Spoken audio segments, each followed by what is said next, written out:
viveu numa terra como essa e a gente perder, é um trauma. A gente perder isso. Entende o que eu quero dizer? You know, as you're going over the rainforest in a plane, you look down and you can imagine all this diversity, the morpho butterflies and the parrots. Bem claro, não tem nenhum que teria sumido, nenhuma cultura, nenhuma civilização, pelo mesmo motivo, esgotamento dos recursos. E a gente está repetindo. Se a gente mudasse um pouco o olhar e olhasse para a natureza como uma grande aliada e uma grande inspiradora, eu acho que a gente iria mudar muita coisa do nosso jeito de lidar com o planeta. E a gente sabe que uma das atividades mais agressivas para o meio ambiente é a agricultura. Mas já existe conhecimento e tecnologia para fazer diferente.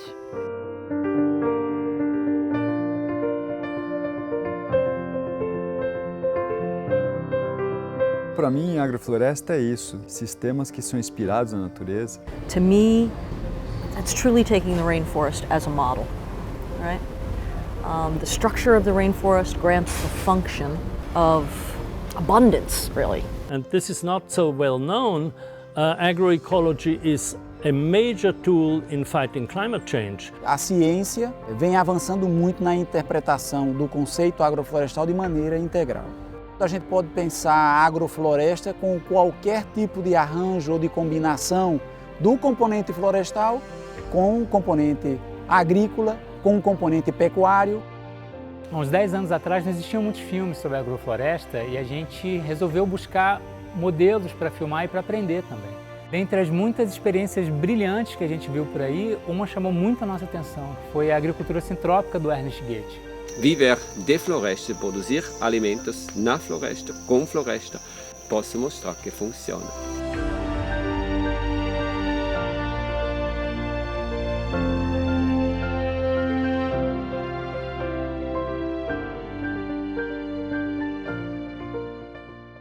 A sintropia, ao contrário da entropia, é um processo que vai do simples para o complexo. E a agricultura do Ernest segue essa lógica. Todas as interações ali são no sentido de promover um balanço energético positivo no sistema. Uma das características do Ernest é que por trás da prática agrícola dele existe um conjunto de pensamento muito sofisticado. É um conhecimento científico profundo aliado a uma inteligência, a uma sensibilidade prática de uma pessoa que faz agricultura desde os 3 anos de idade. E ele conseguiu sistematizar tudo isso de uma forma que os princípios pudessem ser replicados em qualquer lugar, independentemente do solo, do clima, do tamanho da propriedade. A gente buscou alguns exemplos. Em Brasília, a gente conheceu o João e o Rômulo, 2 alunos do Ernest que estão disseminando um modelo de cultivo intensivo de hortas e floresta partindo de solo degradado. Hoje, quando a gente olha o sítio deles, parece um pequeno oásis no meio de uma região que já foi muito degradada por práticas de agromineração, pelo fogo. Então a gente tem que procurar um sistema para restaurar os ambientes que funcione e que produza e que retorne. Porque sustentabilidade tem que ser econômico, social e ambiental. O foco do nosso trabalho aqui é recuperação de solo com produção de hortaliça e futuramente fruta, né? A sucessão vegetativa com o espaçamento e a ocupação dos andares no tempo e aí a poda das árvores, a poda das bananeiras, a poda das fruteiras. Esse trabalho da poda, de trazer o material para baixo o tempo todo, é o grande barato do trabalho do Ernest, que eu nunca vi por aí. O que a gente precisa é adequar tanto a questão do cultivo, ou seja, agronômico, para que a gente possa realmente produzir alimento, recuperar o solo, atender a demanda do mercado e que a gente possa ser feliz. A ideia é essa. A gente já está aqui com 2 anos e meio. Esse sistema ele já tem a própria matéria orgânica dele só com as podas daqui. Eu já não preciso mais trazer matéria orgânica de fora, se eu não quiser. Não é uma perda de energia. Quando eu uso o adubo aqui, eu não estou jogando fora. É o contrário da agricultura convencional, seja orgânica ou não. Quando a gente aduba aqui, a gente pega 1 e transforma em 500. A gente não. A agrofloresta transforma. 1 em 500. Na agricultura convencional, seja orgânica ou não, a gente põe 1 e daqui a pouco tem 0,3. E daqui a pouco tem que botar 2, não mais 1.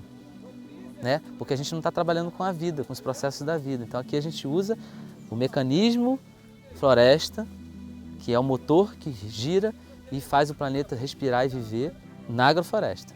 No momento que eu colher aqui, o solo vai estar melhor do que ele estava antes. Esse é o meu sonho. Vamos plantar floresta e vamos manejar a floresta, mostrando que o caminho para a floresta produz alimento e a floresta produz alimento. E dentro disso eu me encantei com esse mundo de possibilidades de fazer ecologia na prática e não só da boca para fora.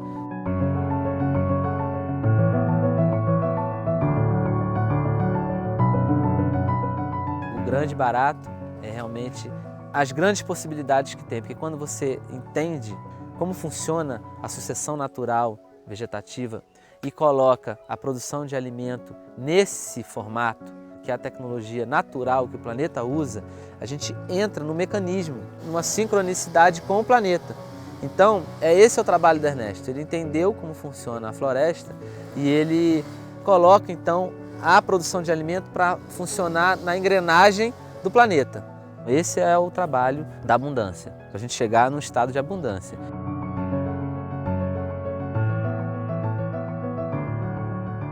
Me confirma que estou no caminho certo. Trabalhar para criarmos áreas de inclusão permanente e não áreas de proteção permanente do ser humano. AIP. E essa aqui seria um começo de uma AIP.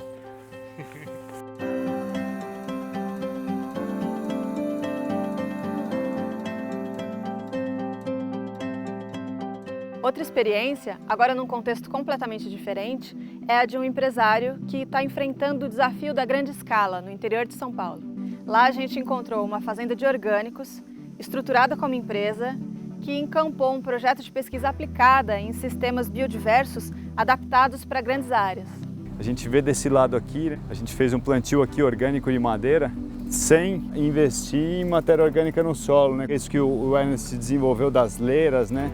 E a gente vê uma diferença enorme. Esse sistema aqui tem uns 6 meses a mais que esse daqui e esse daqui está muito mais bonito, mesmo mais jovem. Você observa que o projeto está montado em solos com muita areia, solos muito sensíveis à degradação. Quando eu falei para o Ernest que eu comprei essa terra aqui, eu falei, mas lá a terra ruim, arenosa. Ele falou, não tem terra ruim. E olha o que a gente está conseguindo fazer aqui em 1 ano e meio, é incrível.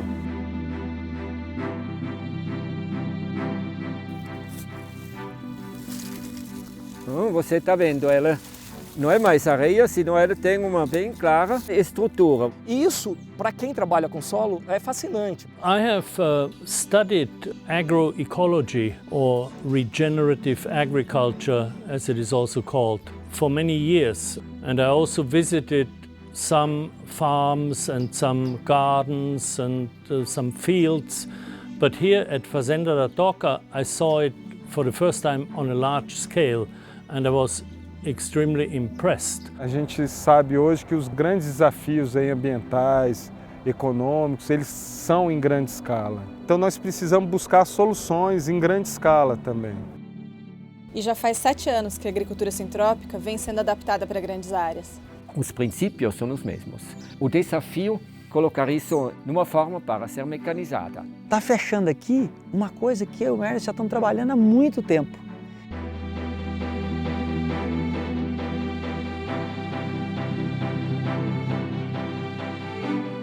E como essa é uma agricultura que é baseada em processos e não em insumos, é justamente o desenho e o manejo que substituem a adubação e até mesmo a irrigação. Então não me fica mais caro que o outro com seu herbicida. Mas vou ter a grande vantagem de criar vida e não matar vida.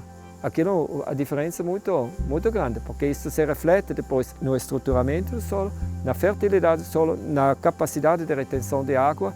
E eu acho que isso que o Ernest traz de melhor, porque ele consegue pensar de uma forma muito clara de transformar o inimigo, aqui no caso a braquiária, em alguém que está colaborando com o sistema. Não explorando recursos, potencializando, sintrópico. Para o Ernest, a poda é como se fosse o combustível das transformações.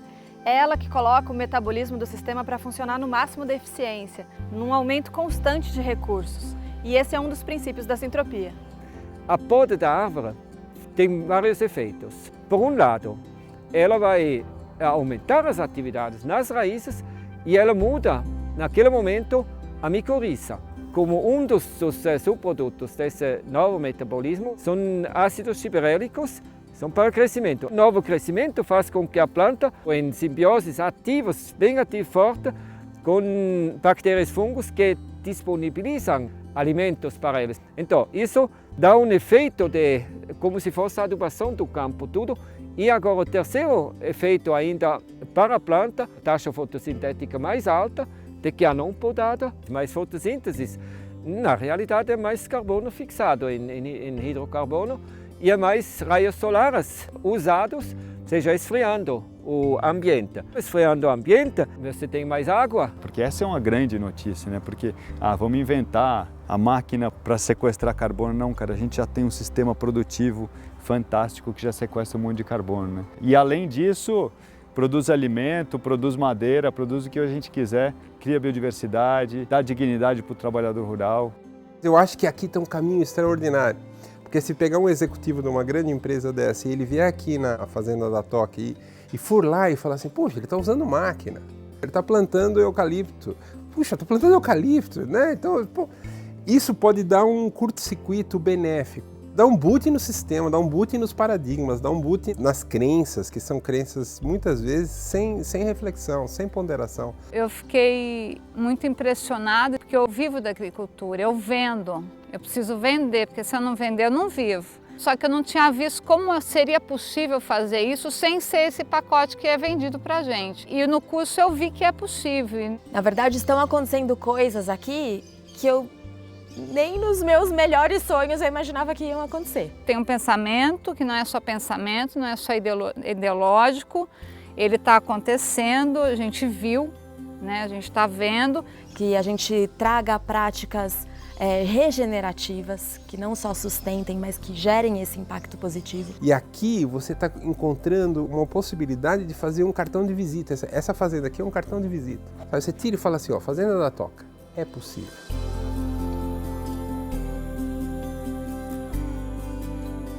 Se com pouco tempo os meninos de Brasília e a Fazenda da Toca perceberam melhoras, imagina um lugar que recebe esse manejo há 40 anos. Quando nós adquirimos ela em 1984, encontrei aquele lugar como fazenda fugidos da terra seca, desmatado por completo pelo dono anterior, que era dono de serraria. Os maiores problemas que eu tive no início era água, seco e vento.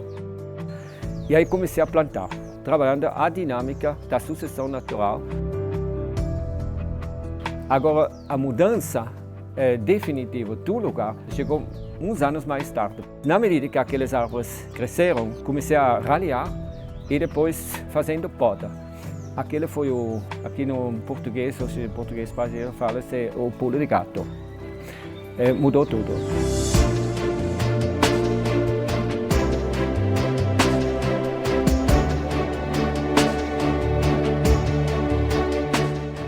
Já são 500 hectares reflorestados. Hoje, a fazenda do Ernest é considerada um dos fragmentos mais férteis e biodiversos da Mata Atlântica. Com o trabalho que eu fiz de reflorestamento, a temperatura na fazenda é mais baixa, assim, então o clima mudou fortemente. Os solos mudaram por completo. Em 2015 foi a primeira vez que a gente conseguiu captar umas imagens aéreas da fazenda do Ernest. Foi muito impressionante, porque a gente vê aquela florestona toda lá embaixo e mal consegue conceber que ali é uma área agrícola altamente produtiva e que inclusive dali sai um dos melhores e mais caros cacaus do mundo. Nos últimos anos, a dinâmica da floresta começou a radiar para fora, assim com que a microrregião está sendo influenciada, está aumentando cada vez mais as chuvas, porque no núcleo, na fazenda, está chovendo.